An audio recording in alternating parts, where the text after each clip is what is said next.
and welcome to Mintface Talks Acting. My name is Plummer. I'm Mckenzie Alexander. I'm Oliver Melvin. I'm Orla O'Sullivan. And I'm James Calloway. We are here to demystify all the questions you have about the acting industry, or at least try to. In these podcasts, we'll be interviewing people in the industry who we've invited to give you valuable advice. We will be learning as much as you are along the way, as we are also trying to figure it out for ourselves. And we'd love to hear your questions and topics you'd like to discuss, so feel free to touch base on Twitter @MintfaceProd, or leave us a comment on our website mintface.co.uk, or by email team@mintface.co.uk. Hello there and welcome. That sounds really fake. Hi there. Hello. Hello and welcome to Mintface Talks Acting with me, Alice Halewood, Orla O'Sullivan. Hello. And Mckenzie Alexander. So today we are very excited to be talking to Grainne Byrne. She used to be artistic director of her theatre company Scarlet Harlots, which later just became Scarlet Theatre, and she is now teaching fellow of theatre practice at the Guildford School of Acting.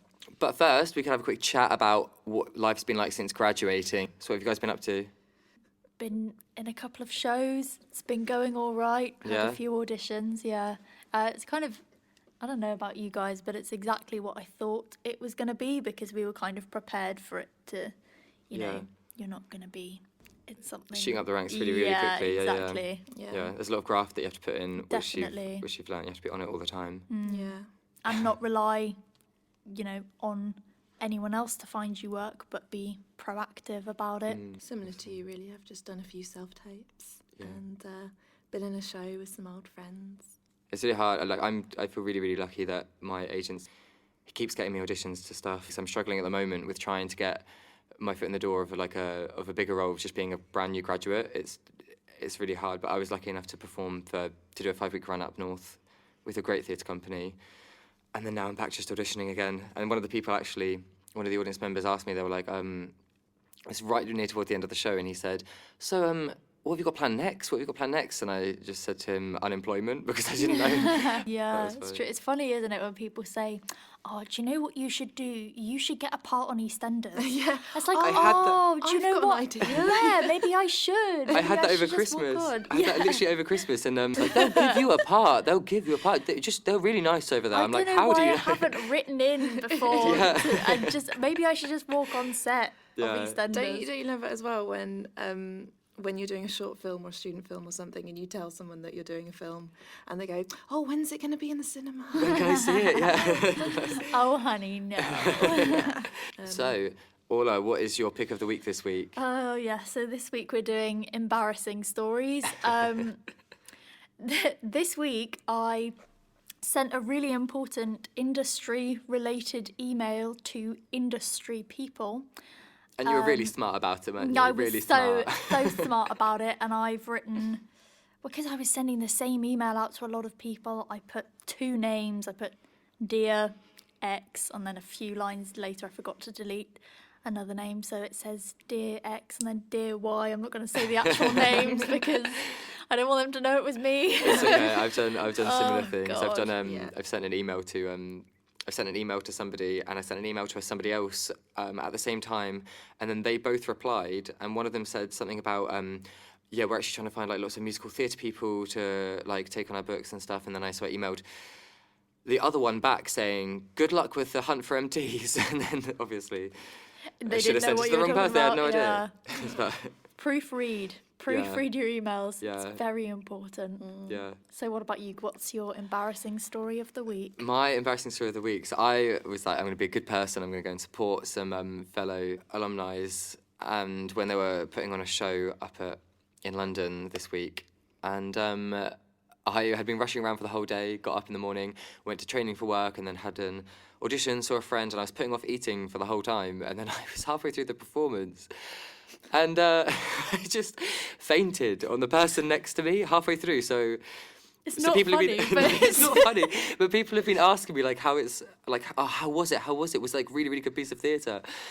And I was like, yeah, it was really, really good. I mean, I missed the middle, but yeah, it was great. And then I kind of came to after a while, and the girl 2 people down from me who was in the group of the guy who I fainted on, she was like laughing. And then at the end I was like to him, "Oh, I'm so sorry, I'm really embarrassed. I think I fainted during that." But he didn't really listen. He was just like laughing at me. So then I just had to walk off and then went to Cafe Nero, got some carrot cake and went home on my way. Thank God for the carrot cake. Yeah. Just slight embarrassment. Yeah, Alice, what was your... Just my 3-year-old daughter keeps trying to get naked in public. The struggles of being a mum? Yeah, in public is worse, and you just have to kind of gently explain to her, look, you can do it at home. It's off at home, but not here. So, yeah. Yeah. So I think what we can take away from that is proofread, eat, and don't get naked Don't get naked. in public. In public. In public. Never get naked, guys. This Yeah. is number one Never, rule about ever. acting. Also, it's a bit chilly to get naked even at home at the moment. I know. She doesn't feel the cold, though. Kids are weird. We're Wow. also bringing to you a couple of really, really cool things. So we're not going to start this week. We're going to start it maybe in a few weeks' time when we've hopefully got a few new listeners. So make sure you go and tell your friends about us. But we're starting a Monologue Mondays, which is, we'll tell you when it's coming up, and you can send in a video of you just performing one of your best monologues, one of your favourite ones, and we will post it on our social media. Just try and get you a bit more exposure, just nodding. a bit more exposure for just to help you out in your acting career. We thought we'd Yeah. help you out for helping us out by listening to our podcast. And who knows who could see it. And Without any further ado, shall we get on with the interview? yeah, let's do it. Amazing. Right, we'll see you guys on the flip side. You did not just say that. Hi everybody, we're so excited to be here with Grainne Byrne, where we'll be discussing setting up a theatre company and all that involves. Hi Grainne. Hello. So would you like to tell us a bit about Scarlet Theatre and what your involvement was with them and what you got the company to achieve in its time? Certainly, yes. Well, very nice to be here, and I'm very glad that you're setting up a theatre company. I think it's a great thing. Thank you. So, Scarlet Harlots began in 1981, and I was a wee baby at that time, so I had nothing to do with them. But Scarlet Harlots made a name for itself by creating a show called We Who Are the Beautiful, and it went to the Edinburgh Festival and scored an absolute blinder. And it was about the burning of women in Cromwell's time. So It's not a live theme.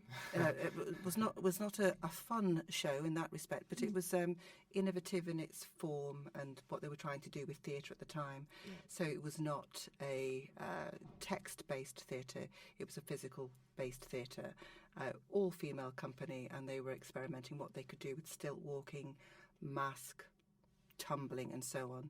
So it got 5-star rave reviews, and as a result of that, they applied for money through LBGS, which is the London Borough Grants Scheme, Arts Council. They toured that show for a while, and then they had money to make their next show. And so it went on for a number of years, making issue-based female work. And it was around the time when you had cunning stunts, you need to say that very carefully, Beryl and Peril, sensible footwear, monstrous regiment, spare tire. Their issues were fat as a feminist issue. At the same time, there was Gay Sweatshop, there was Black Theatre Co-op, there was Tara Arts, which was an Asian theatre company. Oh, yeah, I know Tara Arts, yeah. Those still going. Sphinx used to be Women in Theatre. So, and in the end, we decided to change the name so that we weren't issue-based anymore to Scarlet. And we changed the structure so that I could create an ensemble. I, in this time, actually ended up joining the company as an actor. People left, Yes. and I decided to keep the company going because there had been this money which had been put aside for women to determine their own work. Yes. So it seemed like an absolute crime not to carry the company on. Yeah. But I wasn't self-confident to carry the company on as Scarlet Harlots. Well, you mentioned about the funding and how they'd gotten the funding from Arts Council and stuff, and then you also mentioned a list of other companies which obviously you might have been competing over for the funding. Is there a way of getting around that for all the people who are looking to start their own company, and it's just quite scary to think about starting these big projects without having any funding to their names. It's all off their own back. I suppose I'll mention those because that was the era, that was the time when issue-based work and people had their own issue that they wanted to make theatre about.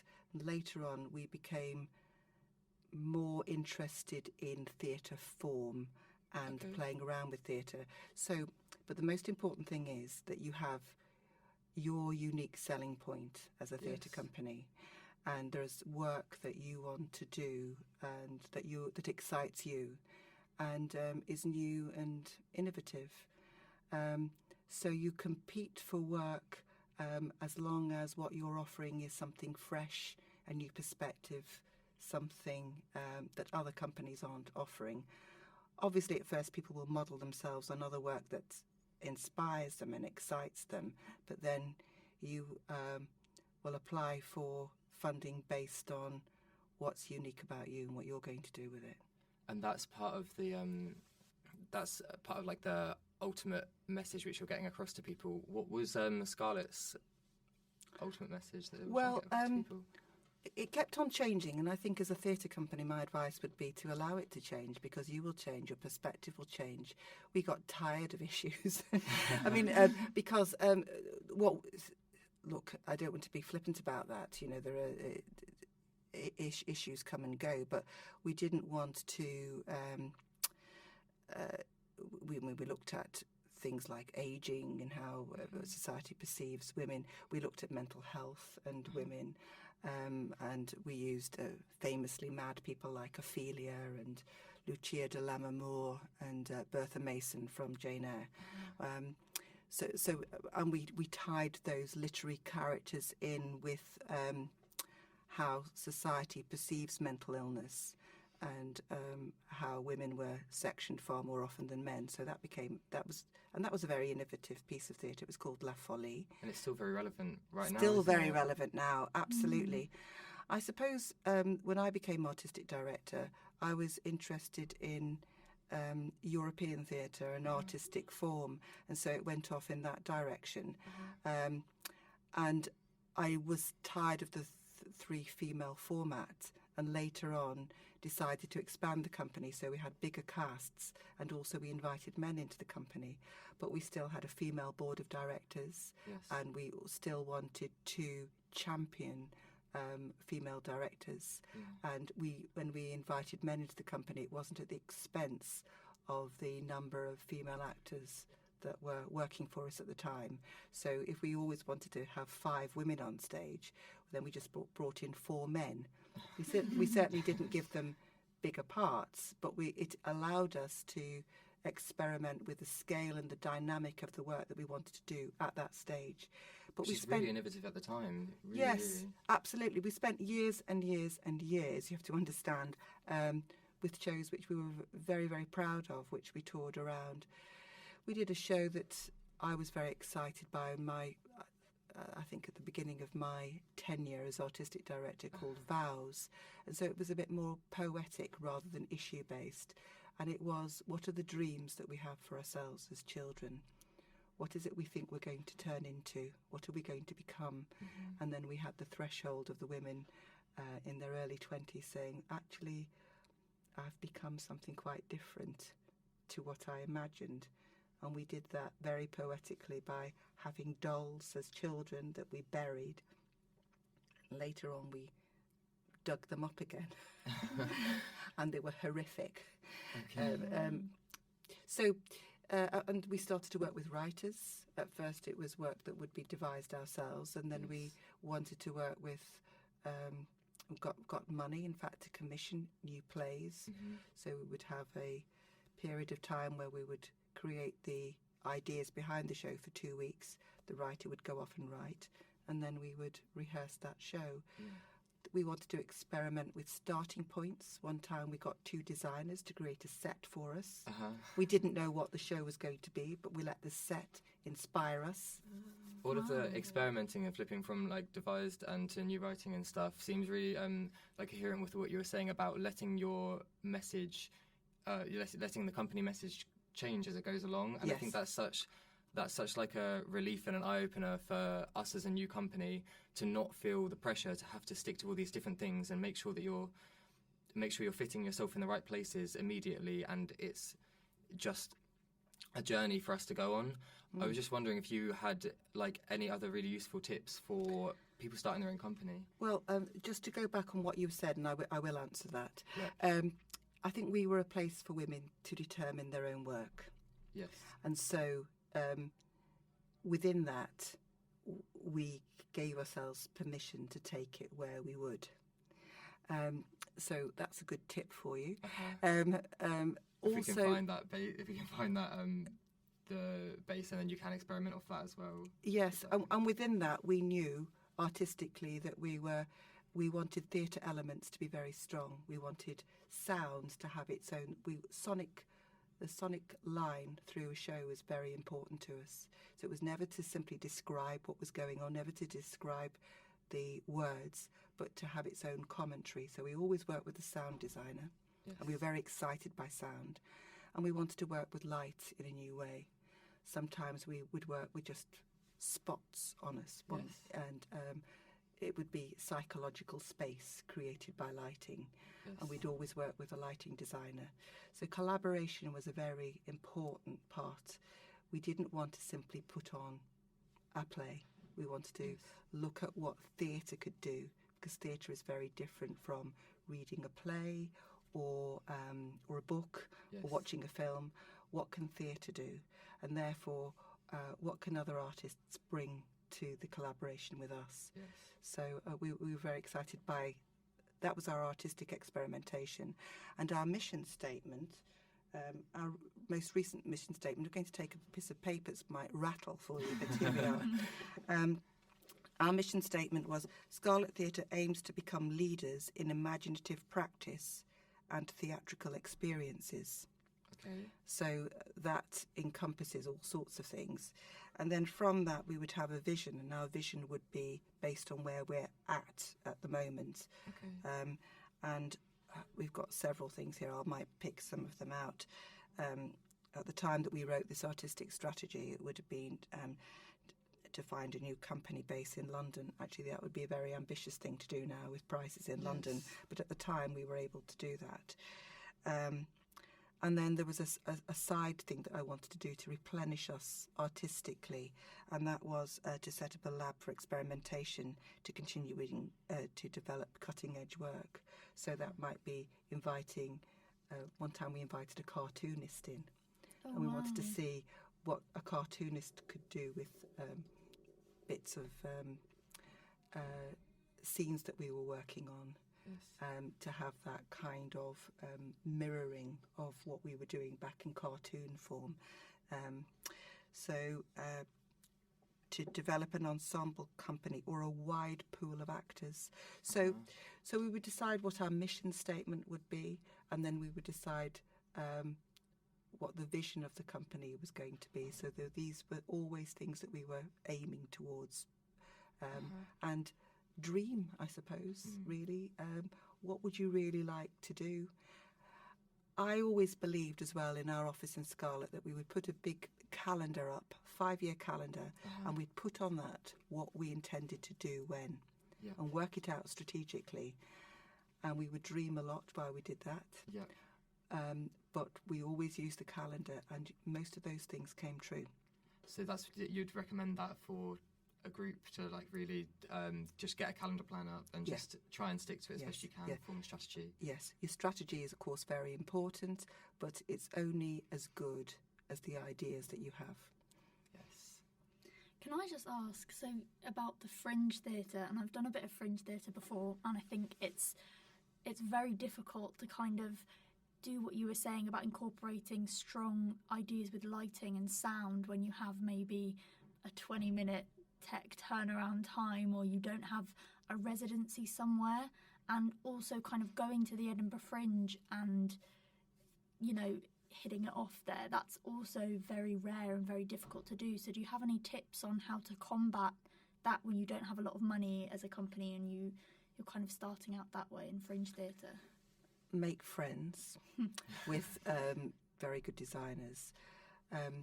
And actually, when something is simple, it normally, when you have a very, very good idea, just simplify it and make it even more essential. So go with that idea and take it to as far as you can with it. So, for example, we had just these spots on us at one time. That can be replicated anywhere. The way that you use sound can be innovative, but it doesn't mean that you have to have all sorts of technical equipment in order to do it. So really experiment with taking your ideas as far as they can be done, and then find the essence of that idea and then simplify it. Fantastic. Yeah, good advice. Thank you so much. I think we're just running out of time, but if there's one last piece of advice you would give? Don't fall out with each other. Okay, that goes. I think that goes a long way with our ethics as a whole. I think it's just when you're in the acting industry, just like work hard and then don't be a dick. And I think that's our absolutely. that's our main motto as well. Give and take, compromise with each other, but not with the work. Yep. Yeah. Well, thank you. It's been absolutely amazing having you on, Grainne. And my pleasure, and good luck. You're very, very busy, so we should all appreciate it. You must go and direct in 3 minutes. Thank you very much. We'll be seeing you soon. Thank you. Bye. Bye.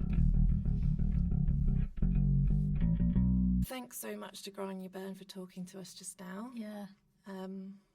Very What are our- inspiring, wasn't Yeah. it? Really generous with her time, I think. Yeah. Which she always is, which I think is like a really good number one rule for actors. And get involved in everything. Yep. So, best bits.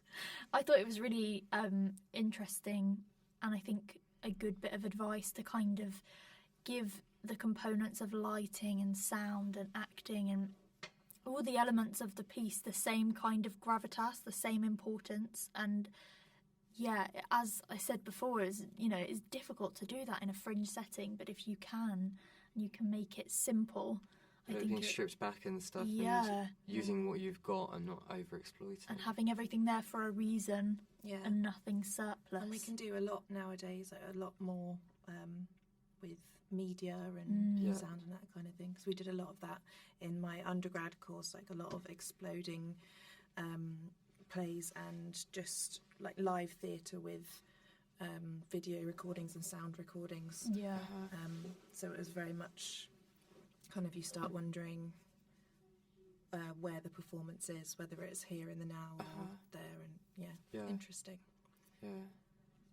Something which I picked up on is the need to stay relevant and current and think of new ideas in a world where I feel like the acting industry, the film industry, like the music industry as well. There's so much going on, and Grainne with Scarlet Harlot's managed to find a way of finding something new at the time. I think about having like a full female ensemble of actors who were and also on the board members and directors. Everyone was female, and that was really like innovative at the time, which I think is really important now, Yeah. especially as it's still like a topic at the moment. Yeah. But no doubt, like theatre companies such as hers paved the way for other women to create work by themselves. And like since I've graduated GSA, all the work I've done was just happened to have been with all female theatre companies and all female casts. And Yeah. I love working with women, and I think it's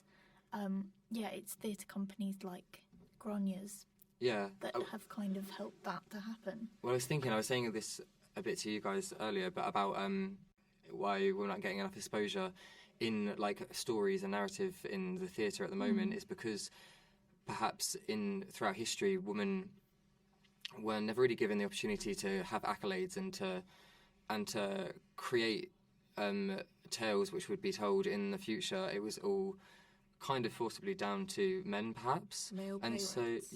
and so maybe when stories are being told, like documentary things are coming out, like loads of the wartime ones especially, and like period stuff, there's going to be male leads because men were given the opportunity to have those Or female leads, but with a male perspective. Yeah. Exactly. because we were saying about this as well, like about how authors and playwrights generally were male as well, and people tend to write, I found, about their own experiences and their own It's so lives. important, therefore, to kind of bring women from history's stories to the present day and just continue to tell them and retell them, which, I think is happening more and more, which is great. Alice, what was your...